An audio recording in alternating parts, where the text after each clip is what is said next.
너희가 너희 하나님 나 여호와의 말을 들어 순종하고 내가 보기에 의를 행하며 내 계명에 귀를 기울이며 내 모든 규례를 지키면 내가 애굽 사람에게 내린 모든 질병 중 하나도 너에게 내리지 아니하리니 나는 너희를 치료하는 여호와임이라. 하나님이 너희들 이제 아픈 거 걱정하지 마. 먹을 거, 마실 거 그거 하나님 다 공급하시지만 너희들 아프잖아. 환자들도 있잖아. 앞으로 또 아플 것이 걱정도 되잖아. 그 걱정하지 마. 내가 다 치료해 줄 거야.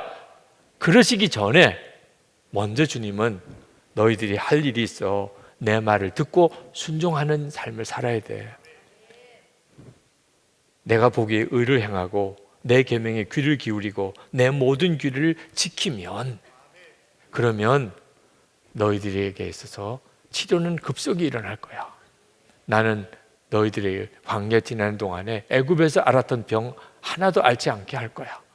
그렇게 말씀하신 거예요. 그러니까 하나님이 오늘 여러분이 몸이 아파서 오신 여러분에게 두 가지를 말씀하고 싶어 하시는 거예요. 몸이 아파도 나를 믿으라, 하나님을 믿으라.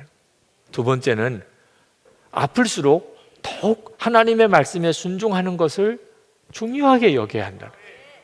하나님이 치료하신 하나님이신 것을 여러분이 실제로 경험하려면 순종의 삶을 결단해야 한다는 거예요. 그러므로 여러분, 내 병이 나았나 안 나았나 그 점에 대해서는 더 이상 신경 쓰지 말고 그건 하나님께 완전히 맡겨드리고, 여러분이 진짜 신경 쓸 일은 내가 하나님의 말씀에 순종하고 있나.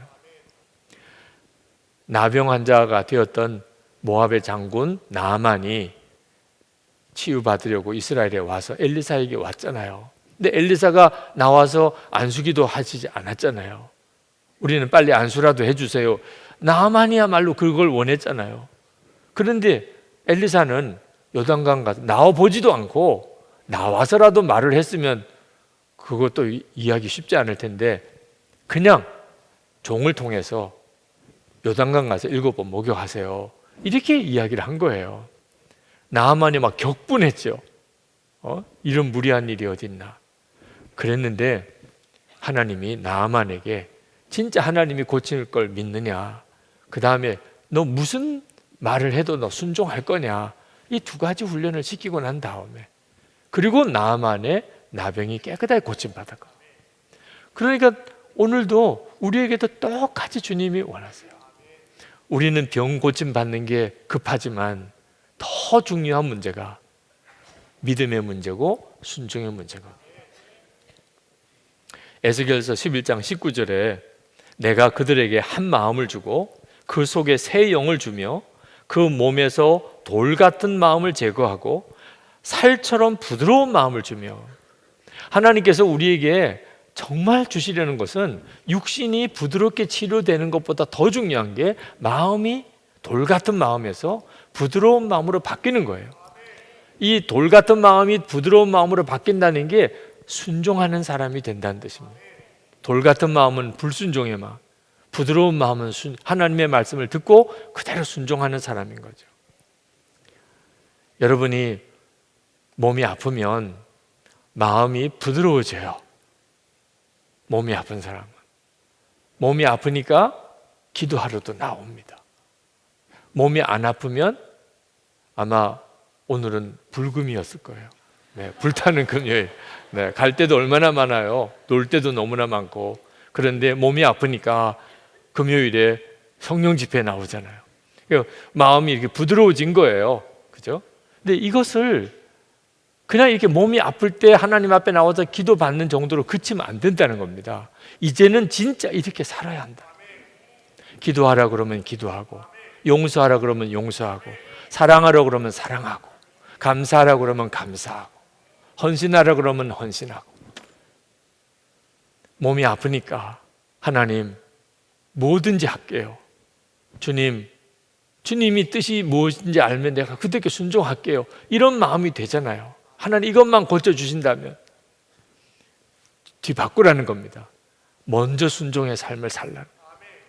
그러면 하나님이 치료하시는 하나님이신 것을 알게 한다는 거예요. 여러분, 우리는 몸이 고침받는 것이 대단히 큰 문제처럼 느껴집니다.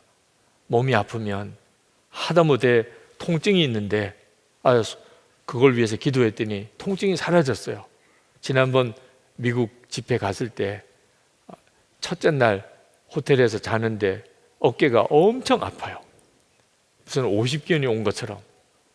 시차도 바뀌어서 빨리 잠을 자야 내일부터 집회가 시작이 될 텐데 너무너무 통증이 와서 밤에 잠이 안 오는 거예요. 큰일 났어요. 이걸 어떻게 하나. 아무리 몸을 만지고 누르고 해도 밤에 통증 때문에 잠을 못 잘 정도예요. 그때 그날 제가 제 어깨에 손을 얹고 기도했어요. 하나님, 고쳐주셔야 되겠습니다. 제가 집에 있는 것도 아니고 이렇게 세미나 때문에 나와 있는데 여기서 병원에 가거나 무슨 치료받을 수 있는 시간도 여건도 아니니 주님 고쳐주세요. 그렇게 손을 얹고 기도하고 그리고는 그냥 잤어요. 뭐 손을 얹었다고 해서 갑자기 싹 다 통증이 사라지는 것도 아니더라고요.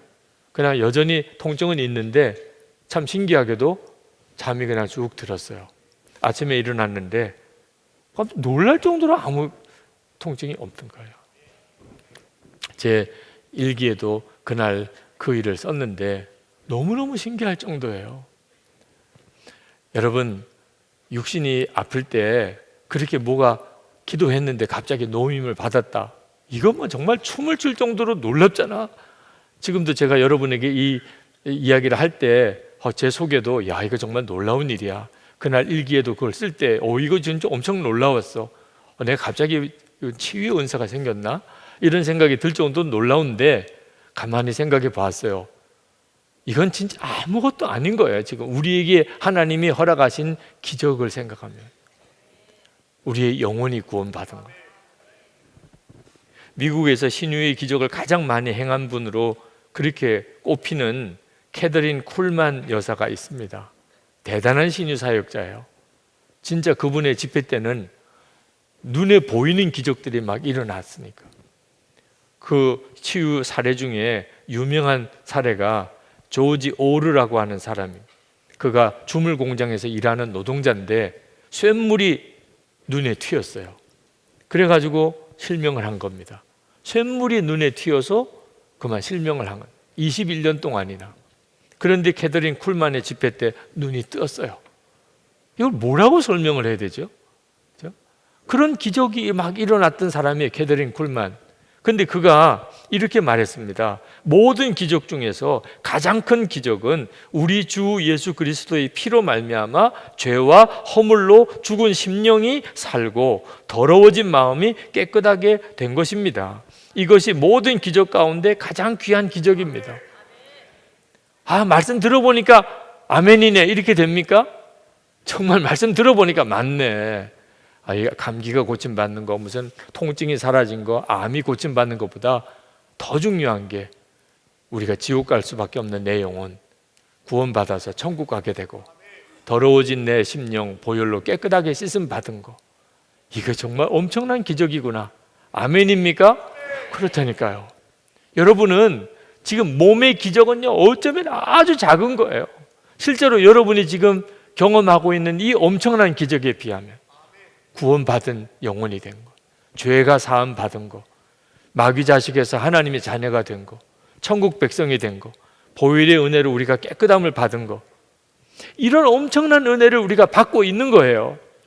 근데 몸이 고침받는 것을 위해서 기도하는데 이게 고침받을까 안 받을까 이렇게 생각한다면 한참 잘못돼도 잘못된 거죠. 엄청난 기적을 받은 사람이 지금 아주 작은 것 가지고서 지금 이게 될까 안 될까 생각한다면 하나님이 얼마나 답답하시겠어요. 그러므로 사랑하는 여러분, 여러분이 꼭 아셔야 됩니다. 우리의 십자가의 구원에는 치유 기적이 함께 약속되어져 있다는 사실. 마태복음 8장 17절에 이는 선지자 이사야를 통하여 하신 말씀에 우리의 연약한 것을 친히 담당하시고 병을 짊어지셨도다 함을 이루려 하심이더라. 예수님의 십자가 안에는 우리의 병을 주님이 짊어지시는 역사가 함께 있다는 거예요. 그냥 우리의 영혼만 구원받는 게 아니고 베드로전서 2장 24절에 베드로 사도도 이렇게 말했습니다. 친히 나무에 달려 그 몸으로 우리 죄를 담당하셨으니 이는 우리로 죄에 대하여 죽고 의에 대하여 살게 하려 하심이라. 그가 채찍에 맞음으로 너희는 나음을 얻었나니.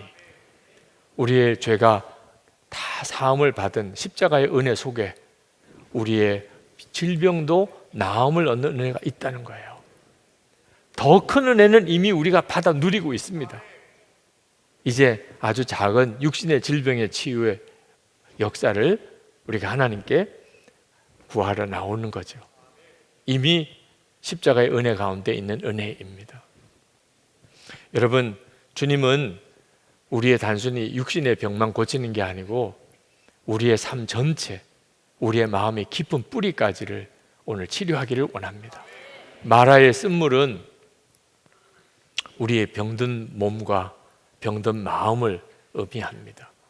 거기에 십자가가 던져지고 십자가가 세워지면, 그러면 쓴물이 단물이 변하는 역사가 오늘 이 시간에 여러분의 마음의 심령에 다 일어납니다. 우리의 병은 단순히 육신적인 어떤 원인만 있는 것이 아닙니다. 마음과 우리의 영혼에 우리의 병의 뿌리가 거기에 있습니다. 여러분, 저는 제 마음에 상처가 많다는 것을 저 스스로가 몰랐습니다. 마음의 상처는 육신의 상처와 달리 본인이 잘 자각이 안 됩니다. 나는 무슨 마음의 상처가 있는 줄 몰랐어요. 나는 괜찮다고 생각했어요. 나는 그런 거 없어. 뭐 마음의 상처 이런 거 없어. 그런데 아니었어요. 주님이 기도하는 중에 제가 어릴 때 얼마나 끔찍하고 또 고통스러웠던 순간을 많이 겪었는지를 주님이 알게 하셨어요. 그때는 그것을 드러낼 수가 없었어요. 그것은 제가 감당할 수 없는 문제였기 때문에. 그러니까 그냥 안 일어난 걸로 여겨요. 그냥 나는 모른 척 하는 거예요. 나는 그것 때문에 더 이상 아무런 상처를 안 받은 것처럼 그냥 내 마음속에 다 묻어두어야 됐어요. 그러니까 잊어버린 거죠. 제가 어떤 원통한 일, 억울한 일을 겪었는지에 대해서는 다 말씀드릴 수가 없어요. 네. 그건 오해도 일으킬 수도 있는 일이니까. 저는 마음의 상처를 많이 받았는데 상처를 준 사람은 전혀 모를 수도 있어요. 어른들이 아이들에게 대부분 이렇게 합니다. 제가 그것 때문에 가지고 있는 제 성격이 아이가 애 어른이 된 거죠. 어릴 때 그렇게 들었어요. 애 어른이라고. 아니 영락 없이 목사라고. 그게 좋은 소리가 아니에요. 초등학생인데 무슨 목사예요. 중학생인데 무슨 목사예요. 그건 이상한 아이가 된 거예요. 혹시 여러분 자녀 중에 얘는 진짜 목사네. 초등학교 5학년인데 중학교 2학년인데 진짜 목사네. 그러면 상담 받을 필요도 있어요. 뭐 다 나쁘다고 하는 건 아닙니다. 그러나 저 같은 경우에 사실은 제 속에 다 누르고 감추고 화내면 안 돼. 불평하면 안 돼. 탓하면 안 돼. 그러니까 저는 음식을 하나 먹어도 맛있는 거 맛없는 거가 없어요. 그러면 안 되니까. 목사 아들이고 교인들이 다 있는데 나는 뭘 좋아하는 반찬이 있으면 안 돼요. 그것만 또 계속 먹어도 안 되고 항상 바로 밥 앞에 있는 반찬만 먹어요. 어느 날은 콩나물일 수도 있고 어느 날은 김치일 수도 있고 어떤 때는 무나물일 수도 있고 그것만 먹어야 돼. 고기가 조금 멀리 있어요. 절대로 거기까지 가면 안 돼. 목사 아들이 먹는 것만 밝히고 이런 말 들으면 신방 안 데리고 간대. 그러니까 저는 하여튼 밥을 어른처럼 많이 떠줘도 다 먹어야 되고 더 달라고도 안 해, 남겨도 안 되고 밥 조금 줘도 더 달라고 하면 안 되고 그렇게 배웠어요. 불평도 하지 말아야 되고 좋은 것도 없고 나쁜 것도 없고. 그러니 어른들이 보기에는 얼마나 착하겠어요.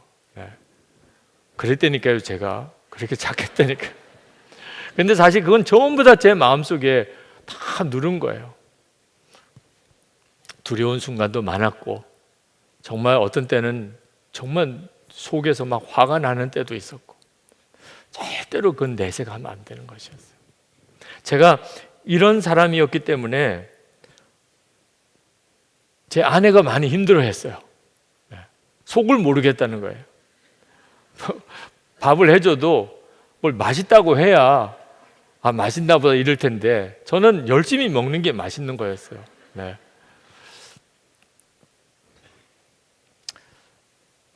그건 저에게서는 굉장한 상처였어요. 그건 사실 정상적인 사람이라고 하기가 좀 어려웠던 거죠. 결혼하고 난 다음에 비로소 그게 문제가 된다는 걸 알았어요. 제가 사역을 하면서도 이렇게 누르고 참고 견디고 이랬던 것들이 다 그게 건강한 게 아니라는 걸 알았습니다. 제가 군목으로 있는 동안 저희 군종병들이 굉장히 힘들어 하더라고요. 그래서 왜 이렇게 힘들어 하는지 이유를 모르겠어요. 나는 잘해준다고 잘해줬는데. 어느 날 갑자기 저 자신을 돌아보게 됐습니다. 내가 굉장히 다른 사람에게 힘든 사람이구나. 나 자신만 누르고 참는 게 아니고 나도 모르는 사이에 다른 사람에게 그렇게 강요하고, 또 누르고 참게 해결이 됐으면 차라리 좋은데 누르고 참은 것은 어느 순간에 다 폭발해요. 또 그러니까 함께 있는 사람들이 힘든 거죠. 나 혼자서는 다 다른 사람들 앞에 폐 안 끼치게 잘하지만 함께 사는 데는 또 굉장히 쉽지 않은 유형의 사람, 나 자신이 그런 유형의 사람이 돼 있더라고요. 그게 나중에는 병이 되는 거죠. 여러분들도 여러분들의 아주 어릴 때부터의 삶을 가만히 돌아보면 여러분 안에 그렇게 해결되지 않은 상처들이 다 있게 마련입니다. 진짜 잊어버렸으면 좋겠다 싶은 기억들 진짜 잊어버렸어요. 그런데 없어진 게 아니에요. 여러분 속에, 무의식 속에 다 그 기억이 남아 있어요. 여러분들 스스로는 모르는데 가까이 사는 사람은 알아요. 어느 순간에 갑자기 사람이 이상하게 행동하고 말하는 거예요. 여러분 안에 해결되지 않은 옛날에 아픈 상처가 있는 겁니다. 끔찍한 기억이 있어요. 너무 부끄러웠던 순간이 있어요. 정말 그것은 내 인생에 없었으면 좋겠다는 사건들이 있어요. 그런 걸 보았고, 그런 걸 들었고, 그런 걸 겪었어요. 그건 사라지지 않고 있습니다. 여러분이 아이들을 기를 때, 다음 주에는 우리가 아이들을 위한 집회를 하겠는데, 아이들이 마음에 계속 상처가 쌓이고 있습니다. 그 아이들은 자기가 상처받은 것을 상처받았다고 말을 못해요. 부부끼리야 하잖아요. 부부끼리야. 기분 나쁘면 기분 나쁘다, 싫으면 싫다. 애들은 그걸 말을 못한다니까요. 그러니까 그 아이들은 계속 속으로 쌓이는 거예요. 엄마 아빠가 뭘 잘못하고, 엄마 아빠가 싸우고, 엄마 아빠가 자기에게 뭔가 이렇게 실망스럽게 하고 화나게 하고, 전부 아이들 속에 문제를 다 일으키는 요인으로 다 쌓여 들어가는 거예요. 안수기도 할 때 그런 때가 많습니다. 단순히 이걸 위해서만 기도할 문제가 아니구나. 그래서 어릴 때부터 보고 들은 것을 위해서 기도할 때가 있어요. 주님으로부터 오지 않은 것은 다 보혈로 씻어달라고. 그게 해결되지 않으면 생활이 안 바뀝니다. 몸이 아픈 것도 마찬가지예요.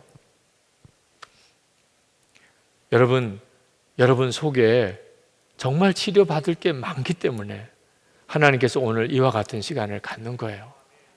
찬양하고 기도하고 말씀 앞에서 여러분의 진짜 모습이 드러나게 하시는 거죠. 그리고 십자가로 해결하시는 거예요. 왜 꼭 나는 죽고 예수로 살아야 되는 거죠? 그 상처 많은 나를 어떻게 하나하나 다 고칩니까? 자기도 자기 문제를 몰라요. 아무리 유명한 상담하는 사람에게 가도 내 속의 상처를 다 알 수 없어요. 사람은 얼마나 복잡한 존재인지 몰라요. 근데 십자가의 복음은 놀라워요. 우리의 옛사람 예수님과 함께 십자가에 죽었어요. 그리고 이제 예수님의 부활의 생명으로 살게 하시는 거예요. 이 십자가의 복음으로 제가 구원받았어요. 제 마음의 뿌리가 옛날 마음의 상처에 있었어요. 근데 이제는 그게 십자가로 처리가 되어버렸어. 이제는 내 삶의 뿌리가 부활의 주님께 있어요. 그래서 제 속에 원래 내게 있지 않던 기쁨과 감사를 경험하게 됩니다. 나는 죽고 예수로 사는 일이 얼마나 놀라운지 몰라요. 주님은 포도나무고 나는 가지라는 것이 여러분의 치유의 시작이에요. 주님과의 온전한 연합, 나는 죽고 예수로 산다. 그게 바로 여러분의 영혼이 살고 마음이 살고 그 다음에 몸이 감당할 수 있는 거예요. 기쁘니까, 감사하니까, 평안하니까, 사랑하니까. 그러니까 몸의 병이 떠나는 거예요. 더 이상 아플 이유가 없어요. 기쁘고 감사하고 사랑하고 용서하고 그렇게 사는데 뭐가 더 아플 이유가 있겠어요? 자기도 살고 주변 사람도 다 사는 거예요. 하나님께서 우리가 이처럼 주님 앞에 완전히 치유받게 되는 은혜를 그 다음 출애굽기 27장에 출애굽기 15장 27절에 가서 엘림에게로 인도합니다. 27절에 보면 그들이 엘림에 이르니 거기에 물샘 열둘과 종려나무 이른 그루가 있는지라. 거기서 그들이 그 물 곁에 장막을 치니라. 이 마라에서 엘림까지가 한 11km 정도 되는 길이에요. 그러니까 사실 이스라엘 백성들이 마라 앞에서 그냥 난리가 났는데 사실 그 11km만 더 가면은 엘림, 정말 너무나 황홀한 오아시스가 거기 기다리고 있어요. 하나님은 다 알고 계시죠. 네. 그러니까 하나님께 완전히 순종하는 길이 답이라는 거예요. 하나님께 진짜 완전히 맡기는 거예요. 지금은 정말 내가 꿀딱 죽을 것 같은데 마라에서 끝나지 않는다는 거예요. 하나님은 내 앞에 엘림을 다 보고 계시다는 거예요. 그래서 우리가 24시간 주님을 바라보려고 하는 거예요. 왜? 주님을 바라보면 주님의 눈이 보여요. 주님의 눈에는 엘림이 보이고 있어요. 주님의 눈에 주님이 엘림을 보고 있으니까. 그러니까 주님을 바라보면 주님의 눈에 엘림을 우리도 볼 수 있어요. 그래서 다시 이길 힘이 생기는 거예요. 오늘도 주님은 여러분에게 그리 하실 줄 믿습니다. 주님은 오늘 이 시간에 우리를 그냥 부르신 게 아닙니다. 너무나 놀라운 십자가의 보혈의 은혜 가운데 우리를 부르셨어요. 이 시간에 우리 주님의 보혈의 은혜를 의지하여 하나님 앞에 나아가서 이제 기도하기를 원합니다. 제가 참 이상한 게요. 제가 간혹 이제 이렇게 다른 교회에 집회를 하러 가지 않습니까? 부흥회도 인도하고 그러면은요. 제가 그 부흥회 갈 때마다 막 그냥 그 교회를 위해서 막 몇 날 며칠 설교 준비를 하고 그렇게 못 하지 않습니까? 우리 교회를 제가 섬기고 있으니까. 그래서 제가 이제 부흥회 갈 때는 꼭 분당 우리 교회에서 했던 설교 이것들 몇 편을 가지고 그래서 거의 같은 원고를 갖고 다닙니다. 그래서 이 교회 가도 똑같은 설교, 저 교회 가도 똑같은 설교를 하는데요. 근데 정말 이상한 게 뭐냐면은, 똑같은 사람이 똑같은 설교 원고를 가지고 똑같이 설교했는데, 결과는 천차만별이에요. 어떤 교회에 가면은 그냥 다 뒤집어져요. 회개가 일어나고요. 막 울고 불고 난리가 나고, 안 믿으시는데 간혹 그런 일이 있습니다. 이게 진짜 이게 무슨 일인가 할 정도로 역사가 일어나고 병이 떠나가고 이런 일들이 일어나거든요. 그런데 또 똑같은 원고를 가지고 그 다음에 어떤 교회를 가면 그런 게 안 일어나요. 냉랭하고 전하는 저도 민망하고 앉아있는 사람도 그냥 졸고 앉아있고 그러면 그게 너무 이상한 거예요. 아니 이게 똑같은 원고를 가지고 또 제가 또 저자 직강 아닙니까? 내가 이거 누구 베낀 것도 아니고 왜 이렇게 차이가 이렇게 나느냐? 제가 발견을 한 거예요. 이유를 깨달아서 최근에. 깜짝 놀랐습니다. 가서 이렇게 회개가 터지고 부흥이 일어나고 놀라운 역사가 일어나는 교회에 공통점이 있는데 뭐냐니까요. 하나같이 그런 교회들은 저라는 존재를 인정을 해주는 교회. 그냥 처음서부터 과장스럽게 이 오늘 강사 목사님은 대한민국에서 설교 제일 잘하는 목사님이라고. 그걸 얼마나 그게 말도 안 되는 이야기인지 알잖아요? 근데도 기분이 좋은 거예요. 내가 최고란다. 그리고 말만 그러는 게 아니고요. 진심으로 저를 우대하고 존중하는 이런 느낌을 주는 교회가 있습니다. 그런 교회는 어김없이 은혜가 넘쳐요. 왜 그럴까요? 제가 인격자기 때문에 그래요. 모든 인격을 가진 사람들은 존중받기를 원하거든요. 저는 이런 맥락에서요, 분당 우리 교회 성도님들께 진짜 감사합니다. 그 42살, 지금 생각하면 정말 철없는 그런 저였는데요. 뭐 설교라는 게 뭐 얼마나 부실했겠습니까? 그런데 그거를 탓하지 않고요, 하여튼 잘한다 격려해주고 칭찬해주고 목사님 최고다 그러고 막 그냥 이거 설교를 너무 잘한다고 그러니까 제가요 막 그게 막 너무 막 그게 저를 막 그냥 그 신나게 만들잖아요. 한 번은요, 하도 자꾸 그 설교 좋았다 그래가지고 내가 그 말에 속아가지고 내가 한번 들어봤어요. 그 설교를. 그 진짜 좋은가 해가지고 중간에 껐습니다. 그 내가 깨달은 거예요. 이게 내가 진짜 설교를 잘해서가 아니고 이분들이 나를 격려해 주시는구나. 그게 얼마나 고맙습니까? 반대로요, 설교하고 나면은 막 그냥 당회가 소집돼가지고 목사님 왜 그렇게 설교하느냐고, 조심하시라고 말이지. 그 설교를 그러면 되느냐고 이렇게 지적했다 그러면요, 점점 위축이 되고 긴장이 되면은 나오던 설교도 안 나와요. 그 10년 동안 제가 누렸던 축복이 그거예요. 그러다 보니까 이렇게 고마운 분들에게 막 더 좋은 거 드리고 싶은 거예요. 그러니까 그냥 막 새벽에도 잠을 안 자고요, 토요일 날에는 뭐 제가 전에도 말씀드렸죠. 제가 설교 준비를 제일 늦게까지 한 게요, 설교 준비 끝나고 시계를 딱 봤더니 새벽 5시더라고요.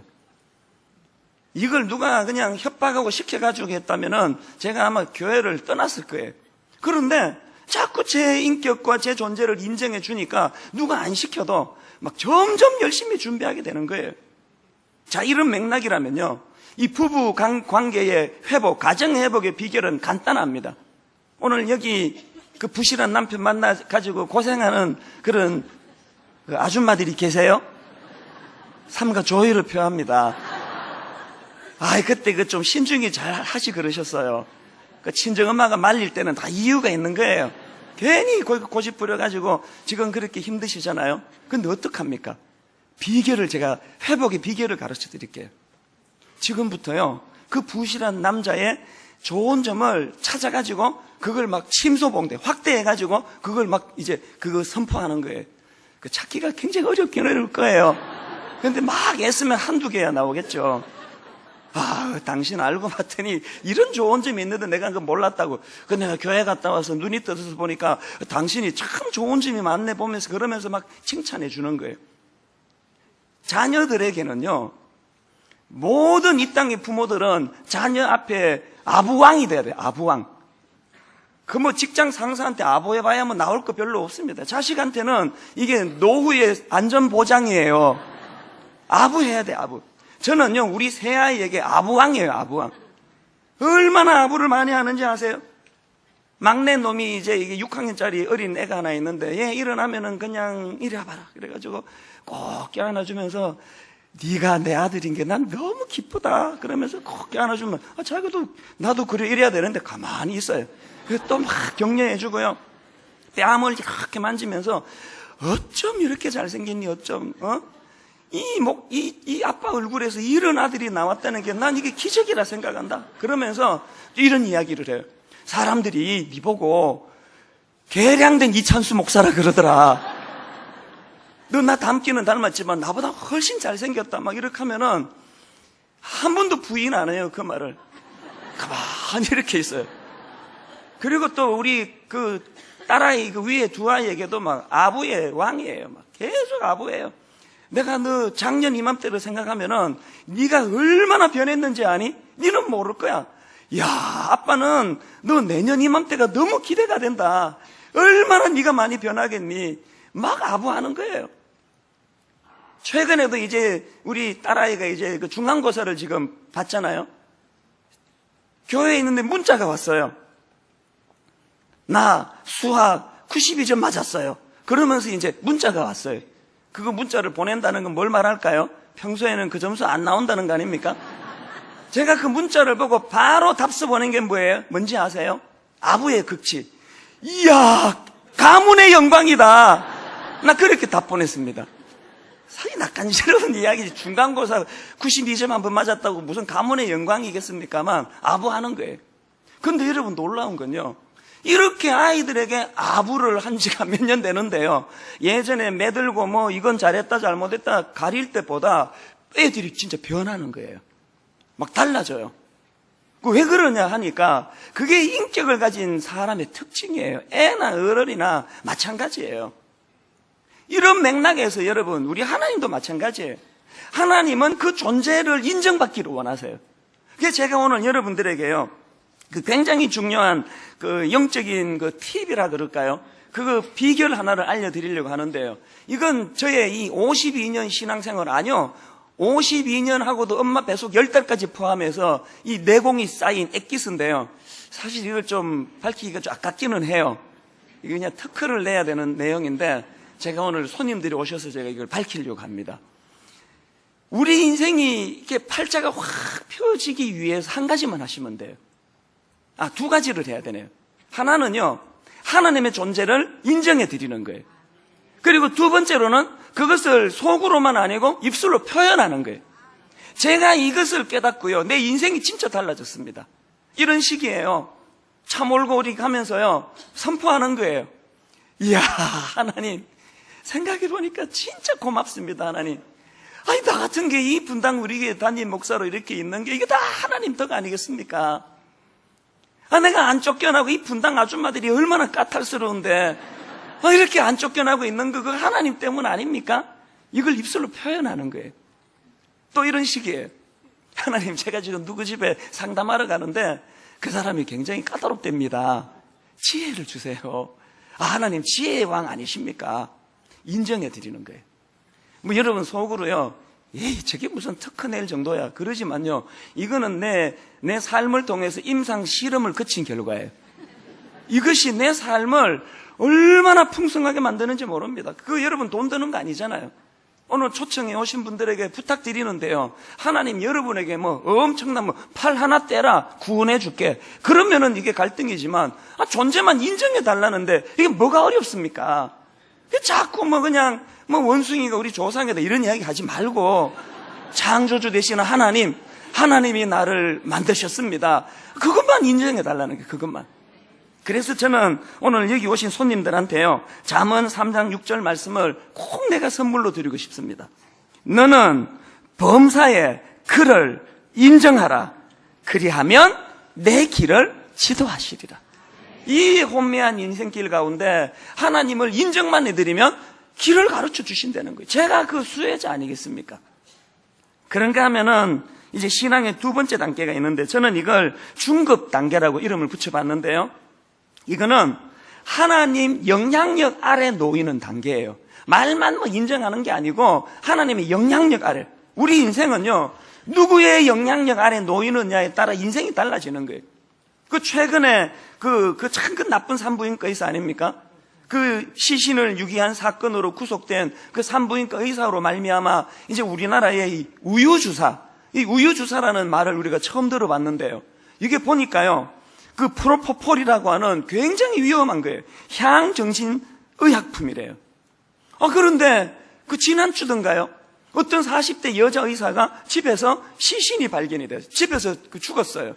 그런데 보니까 그 시신 옆에 이 프로포폴 약하고 주사기가 막 널려 있는 거예요. 그래서 이제 이거 과다 주사로 죽었구나 이렇게 추정을 하고 있더라고요. 깜짝 놀랄 그 기사를 제가 봤는데요, 그 프로포폴에 중독된 어떤 여자분이 고백하기를, 자기가요 이 5년 동안 프로포폴에 중독이 됐는데 그 주사약에 들어간 돈이 6억 원이래요. 6억 원. 이게 믿겨지지가 않아요. 여러분 생각해 보세요. 그 의사, 그러면 우리나라 이거 엘리트 아닙니까? 그 똑똑한 의사분이 이거 중독되면 내 죽는다는 걸 몰라서 무지해서 그랬을까요? 알지만 벗어날 수 없는 거예요. 그게 영향력입니다. 그게 영향력.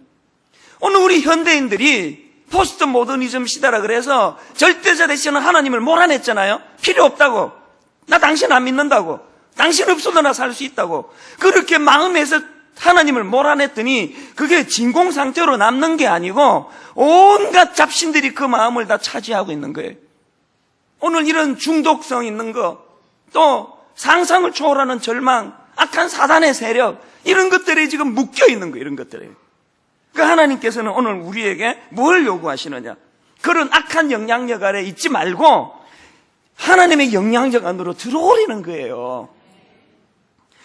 시편 34편 18절에 보니까 여호와는 마음이 상한 자를 가까이 하시고, 그 다음 보세요. 중심으로 회개하는 뜻이에요. 통회하는 자를 구원하시는도다. 영어 성경을 보니까요, 이 마음이 상했다는 이 부분이 broken heart더라. 그 직역하면 마음이 깨져버렸어요. 그 마음이 왜 깨졌습니까? 그 맡기면 안 되는 이상한 주인에게 마음을 맡겼더니 내 마음을 그 주인이 함부로 취급을 해가지고 마음이 깨져버린 거예요. 이렇게 마음이 깨진 사람들이 어떻게 해야 된다고요? 말씀드렸잖아요. 마음이 깨진 사람들에게는 중심으로 통회하는, 회개하는 마음을 가져야 된다. 우리가 살인을 저질러서 회개하는 게 아니에요. 강도짓에서 회개하는 게 아니에요. 하나님의 영향권을 벗어나 있는 그 상태, 그걸 회개하라는 거예요. 다시 말하면 다시 들어오라는 거예요. 하나님의 영향력 아래. 그런데 여러분, 혹시 지금 마음이 깨어져 고통하는 분 계세요? 그것이 왜 희망인가 하면은요, 아까 그 성경에 보니까 여호와는 마음이 상한 자를 가까이 하신대요. 그래서 여러분 여기에 오시기로 응하기로 했는지도 모르겠습니다. 마음이 상하셨습니까? 지금이야말로 하나님을 경험하기에 좋은 환경이 주어졌다는 이야기예요. 그래서 그 시인입니다. 오스카 와일드라는 영국 시인이 이런 말을 했습니다. 상한 마음을 통하지 않고서 어떻게 주 예수 그리스도가 우리 마음속에 들어올 수 있단 말인가? 오늘 여러분의 상한 마음이 하나님을 만나는 복된 통로가 되시기를 주님 이름으로 축원합니다. 그러시려면 하나님의 영향권 안으로 들어오셔야 된다는 거예요. 그런가 하면 마지막 세 번째 단계가 뭐냐? 하나님 주시는 진정한 기쁨을 회복하고 그것을 누리는 단계예요. 오늘 본문 2절을 제가 좋아하는 이유는요, 맨 마지막에 있는 그 결과 때문이에요. 한번 보시겠습니까? 내 이름을 경외하는 너희에게는 공의로운 해가 떠올라서 치료하는 광선을 비추리니, 그랬더니 그 결과가 어떻습니까? 너희가 나가서 외양간에서 나온 송아지같이 뛰리라. 여기 보니까요, 너희가 나가서라는 표현이 있어요. 이게 뭘 전제합니까? 그동안 갇혀 있었다는 거예요. 악한 사단의 영역에 갇혀 있고, 프로포폴이라고 하는 이런 악한 습관에 갇혀 있고, 좌절과 절망의 통안에 갇혀 있던 우리가 치료하시는 하나님으로 말미암아 거기에서 나가서 송아지처럼 기뻐 뛴다. 저는 이 장면을 생각하면요, 사도행전 3장에 그 장애인 있잖아요. 평생을 장애로 고통하던 그 거지, 구걸하던 그 장애인이요.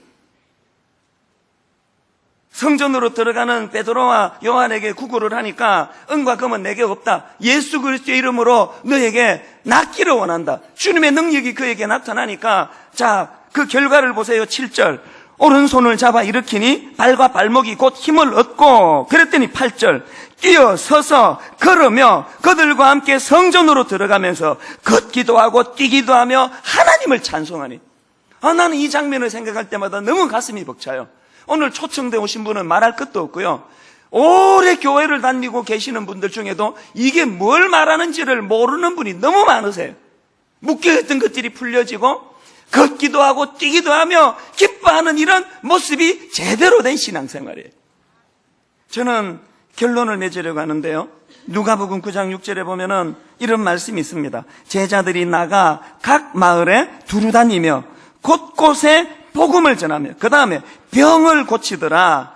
여러분, 저는 오늘도 믿습니다. 복음이 제대로 전해지기만 한다면 오늘 영육간의 치유가 일어난다는 거예요. 우리의 육신과 우리의 정신과 우리의 영이 온전히 복음 안에 회복될 수 있다는 사실입니다. 마지막으로 한 말씀만 읽어드리고 이제 오늘 결론을 맺으려고 하는데, 이사야 53장 5절입니다. 그런 놀라운 치유가 가능하도록 주님께서 보내주신 그 십자가, 그가 찔림은 우리의 허물 때문이요, 그가 상함은 우리의 죄악 때문이라. 그가 징계를 받음으로 우리는 평화를 누리고 그가 채찍에 맞음으로 우리는 나음을 받았도다. 여러분, 이 복음의 말씀을 거절하지 않으시기를 바랍니다. 원하는 거 다른 거 없습니다. 하나님의 존재를 인정해라. 하나님의 영역으로 다시 들어와라. 그 일만 일어날 때 이제 갇혀있던 송아지가 풀려나 기뻐 춤을 추는 것과 같은 그런 인생으로 내가 살아가도록 갈 길을 밝혀 보여주시겠다.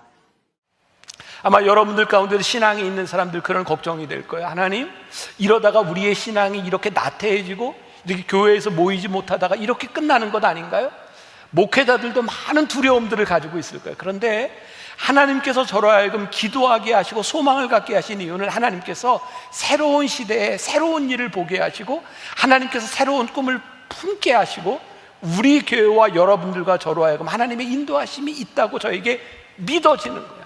하나님, 어떻게 인도하실지 이 어려움 가운데서 하나님의 인도하심을 보기를 소원합니다. 이것이 저 하나의 기도로 끝나는 것이 아니라 우리의 기도가 되기 시작할 때 이 2주 동안 우리들이 기도하면서 하나님께서 우리들에게 보여주실 놀라운 꿈을 보게 될 거예요. 그러니까 바울과 실라가 감옥에서 기도할 때 옥의 문이 열리고 쇠사슬이 끊어졌을 때 거기에서 벗어나는 소원이 아니라 하나님 이 가운데서 역사하시는 하나님의 손길이 무엇인지를 보게 하실 거예요. 그래서 소제목 하나, 육체와 마음의 질병, 그 고난에 넘어 있는 것을 볼 수 있어야 될 것 같아요. 고난의 시간은 우리들에게 하나님이 분명히 주시는 응답의 시간인 거죠. 그래서 야고보서 기자가 뭐라고 얘기해요? 고난은 당하는 자가 있느냐? 병든 자가 있느냐? 뭐 하라고요? 기도하라는 거예요. 이 책에 제가 쓴 이야기 중에 하나인데 인도의 성자라 불리우는 선다싱이라는 사람이 있습니다. 10대 때 예수를 믿고 그는 성자로 추앙받은 사람이에요. 이 사람에게 별명이 하나 있습니다. 히말라야의 성자.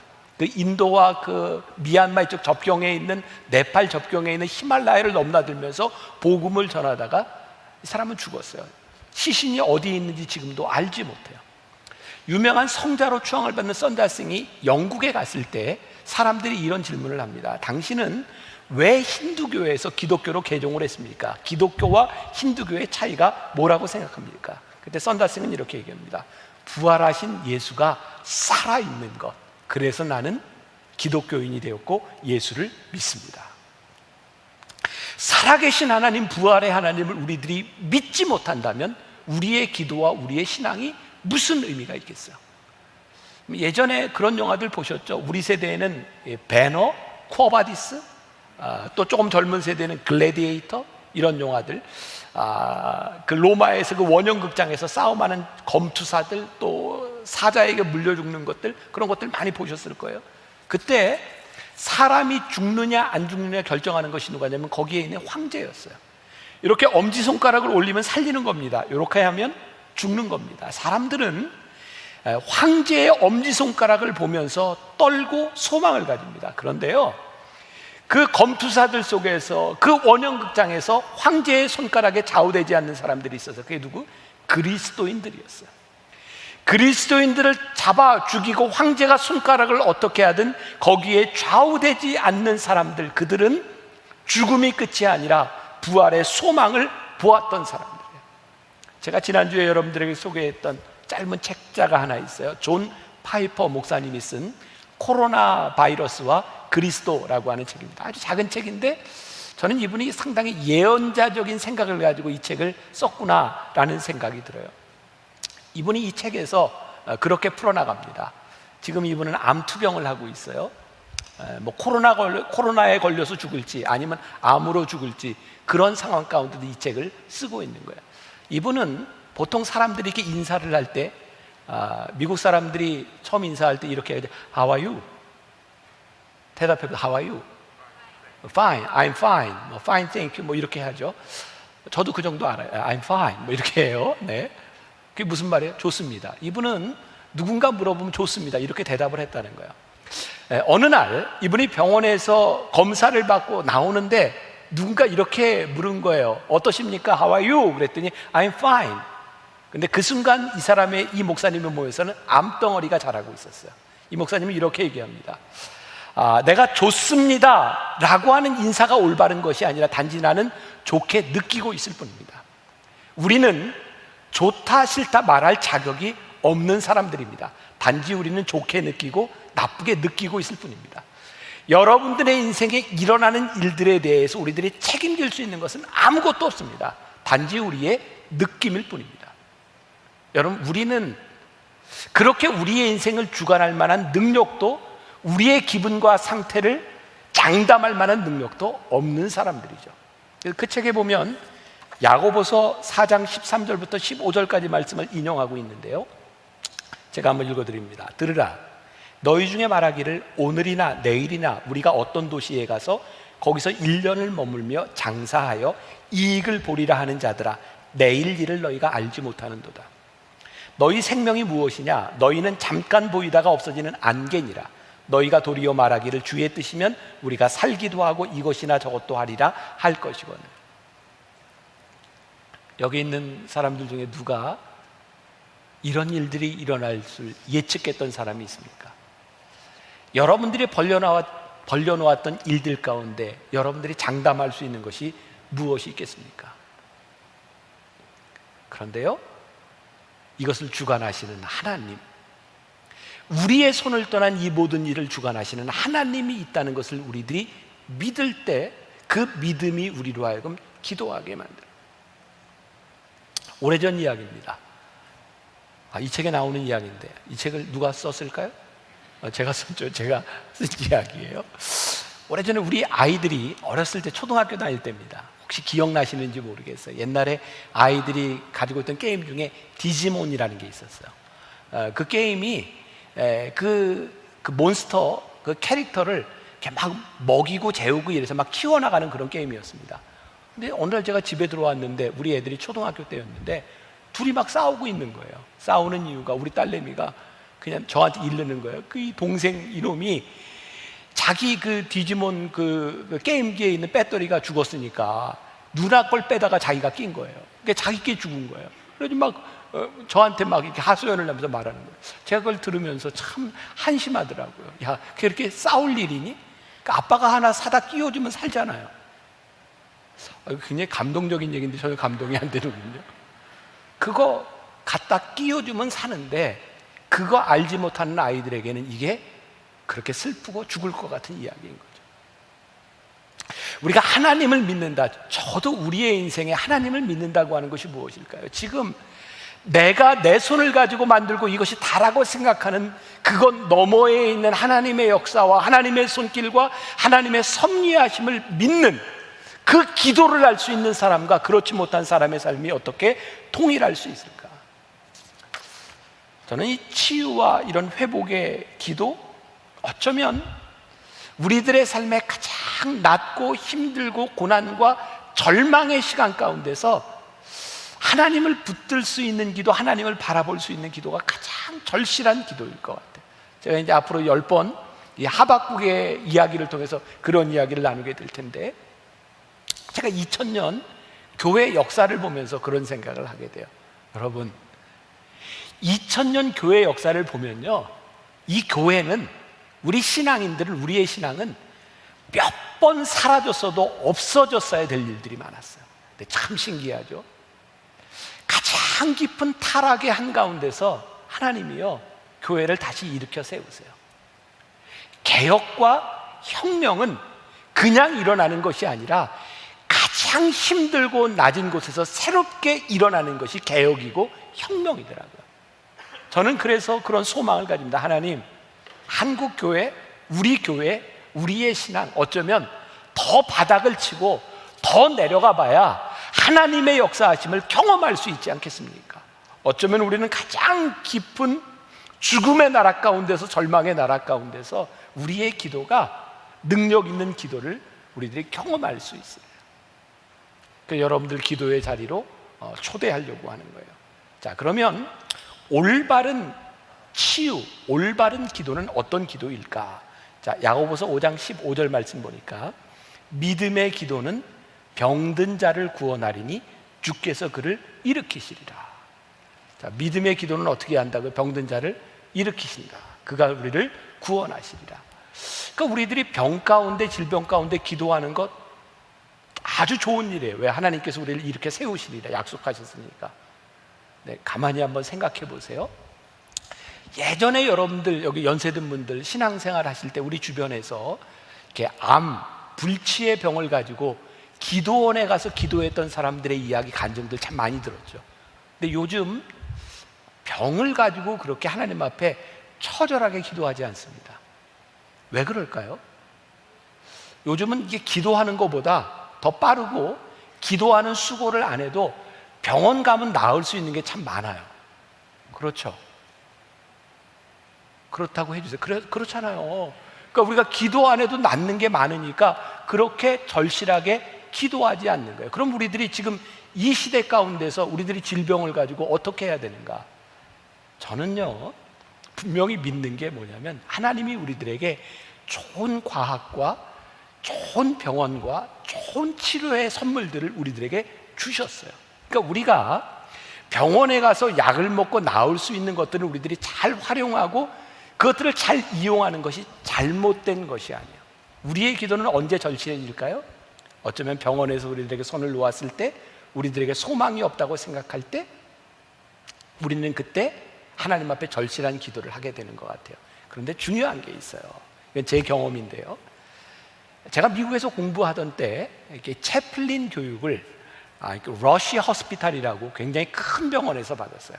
그 병원에는 채플린만 18명이 있었어요. 거기엔 랍비도 있고 신부도 있고 18명이나 있었어요. 병원은 수익을 창출해야 되는 곳인데 거기에 채플린이 그렇게 많으면 이것도 비용이 굉장히 많이 나가는 거 아니에요. 그런데 놀랍게도 심리학자들, 과학자들 이렇게 조사를 해보니까 똑같은 병을 가지고 똑같이 치료하는데 기도하는 사람과 기도하지 않는 사람의 회복의 속도가 다른 거예요. 여러분, 하나님이 우리 가운데 역사하시고 우리들이 치료의 과정을 통해서 치료를 받으면서 하나님께 우리들이 기도한다는 것이 얼마나 중요한지, 단순히 병이 빨리 낫는 것을, 그것만의 의미가 아니라 저는 우리들에게 진짜 좋은 기도가 필요하다고 생각해요. 똑같이 병원에 가고 똑같이 치료를 받지만 하나님 좋은 의사를 만나게 하시고 좋은 약도 만나게 하시고 하나님의 인도하심 가운데 우리들에게 평안한 마음을 주시고, 그것들이 우리들의 이 치유의 과정에서 얼마나 필요한 일들인지 몰라요.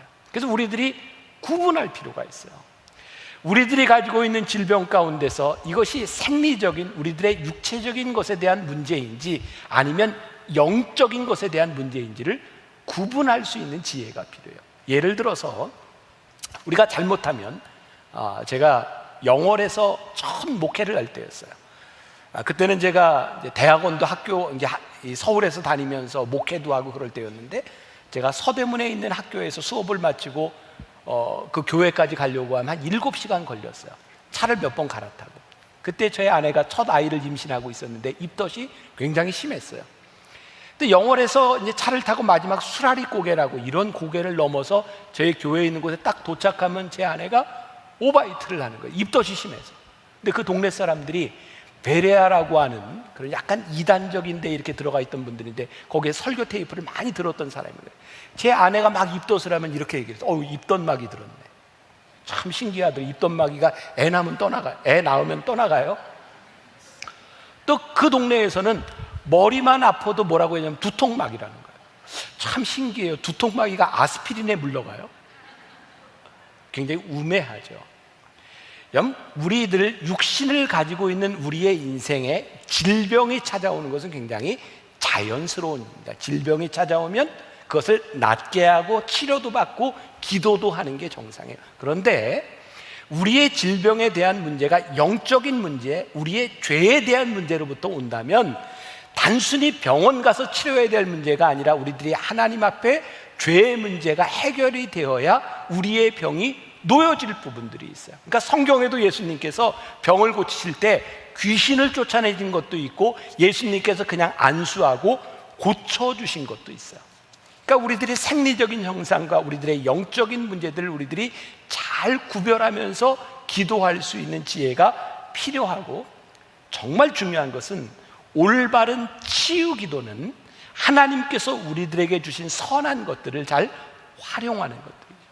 제가 어제도 그렇고 오늘 10시 예배도 그렇고 지금 예배도 그렇고 우리 교회 의사들이 많다 보니까 제가 이런 얘기를 하는 게 참 미안한데, 이게 제가 한 얘기가 아니라 벤자민 프랭클린이라고 한 사람이 한 얘기예요. 치료는 하나님이 하시고 치료비는 의사가 받는다. 근데 저는 옳다. 의사가 가지고 있는 자기의 능력이 아니라 하나님께서 우리를 인도하신 우리의 삶 가운데서 우리들에게 주신 선한 것들. 그래서 10시 예배 인도하는데 앉아있던 우리 권사님 중에 한 분이 병원을 오픈할 때 제가 예배를 드릴 때 그런 얘기 했던 적이 있어요. 목사님, 저는 꿈이 있습니다.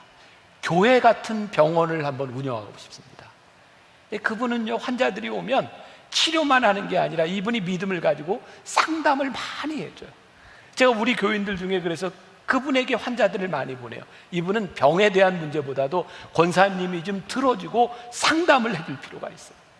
기도는 세상 의학과 반대되는 것이 아니라 하나님이 우리들에게 주신 축복을 우리들이 기도하면서 함께 가는 과정이라고 하는 것도 우리들이 기억할 필요가 있어요. 오늘 이제 말씀의 마지막이에요. 치료의 과정을 통해서, 치유의 과정을 통해서 하나님이 우리들에게 주시는 가장 큰 유익이 있는데, 이 과정을 통해서 우리들이 하나님과 동행하며 우리들의 삶을 교정하게 되는 거예요. 언젠가 제가 신문에서 보았던 내용인데, 저기 샘물 호스피스 그 원목으로 있는 원주희 목사님이 인터뷰에서 이런 얘기를 했어요. 제가 좀 읽어드릴게요. 우리나라 교회들이 웰빙 목회만 해요. 기도만 하면 산다는 거죠. 그런데 더 중요한 것이 웰다잉입니다. 우리 중 영원히 살 사람은 아무도 없습니다. 살다 죽을 텐데 잘 죽는 것을 가르쳐야 합니다. 여러분 한번 생각해 보세요. 지난 수십 년 여러분들 신앙생활을 하면서 여러분들 주변에 신유의 은사를 경험하고 병 나은 사람들 많잖아요. 그 사람들 중에 죽은 사람 많죠?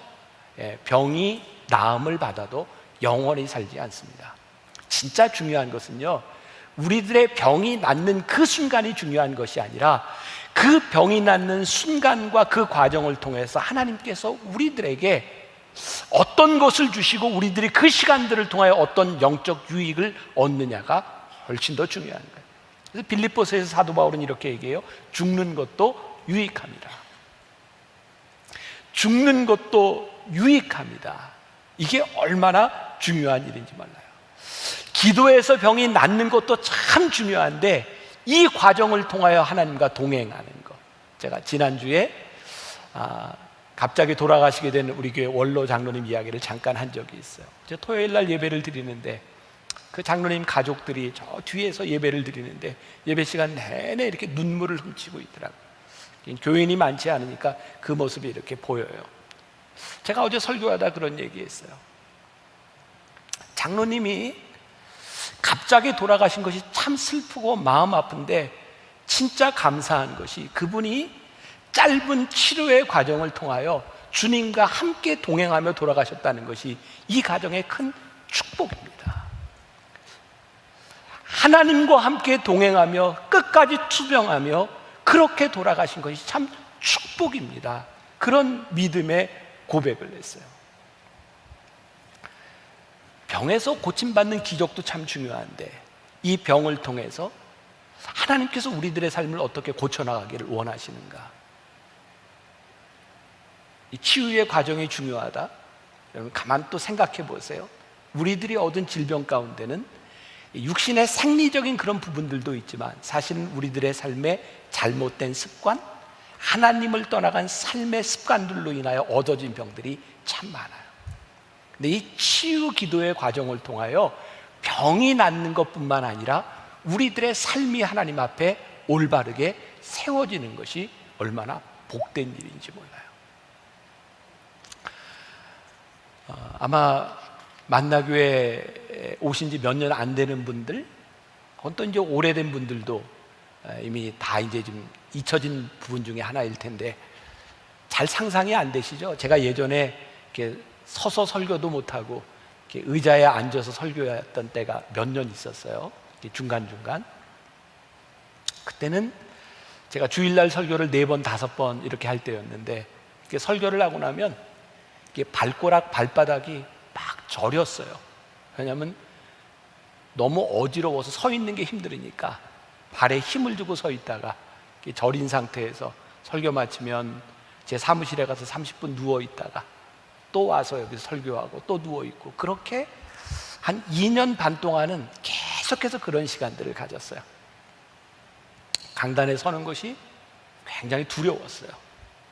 내가 설교를 마칠 수 있을까? 그래서 정말 하나님께 간절히 기도하고 힘든 시간들을 지나왔어요. 그 힘들고 어려울 때 제가 뭐 응급실에도 실려가고 구급차를 타고 가고 이런 시간들 가운데서 저에게 한 가지 분명한 거 있었어요. 죽음이 두렵지는 않았어요. 그런데 그렇게 사는 게 두려웠어요. 어떻게 이해가 되실지 모르겠어요. 죽는 게 두려운 게 아니라 그렇게 아프게 살아야 되는 시간들이 두려웠어요. 너무 아프고 힘드니까. 지난주에 제 아내가 지금까지 한 번도 그런 얘기를 한 적이 없는 저한테 그때 이야기를 하더라고요. 그때 자기는 속으로 아마 제가 죽을 거라고 생각했나 봐요. 그래서 혼자가 되면 어떻게 사나 걱정을 했대요. 애들 둘 데리고 또 시집 가기는 좀 그렇고 이제 혼자 애들을 키우면서 살아야 되는데 뭘 먹고 사나. 제 아내도 신학을 했거든요. 그래서 여자 전도사 그 월급 가지고 아이들을 어떻게 키울까 그런 걱정을 했대요. 그러니까 그 순간이 저와 제 아내 저희 가정에 있어서는 그렇게 죽음을 생각하고 살아가는 그 힘든 시간들이었어요. 그때 제가 기도하면서 그 치료의 과정들을 지나가면서 하나님께 그런 기도를 했어요. 하나님, 제가 죽는 것은 두렵지 않은데 하나님, 저에게 사명이 있는 동안 제가 사명을 다하면 하나님 데려가실 텐데 사명이 있는 동안 제가 건강하게 이 사명을 살아갈 수 있도록 저를 좀 도와주세요. 그러면서 그때 제가 이제 병원에 가서 선생님들하고 상담도 하고 치료를 받고 하는 과정 가운데서 제 몸이 다 망가져 있는 거예요. 죄를 지어서 망가진 게 아니라 진짜 너무 열심히 살아서 다 망가졌었어요. 그리고 몸을 고치는 치료의 과정들이 있었어요. 가끔 우리 교인들이 옛날 사진 나올 때 저보고 저도 깜짝깜짝 놀라요. 저게 나였나? 옛날에 제가 이렇게 멋있질 않았어요. 제가 이게 10몇 킬로를 뺀 몸이니까 이 키도 작은데 얼마나 뚱뚱하고 몸이 얼마나 힘들었겠어요. 근데 그 과정들을 지나오면서 저에게 하나님이 깨닫게 하신 거예요.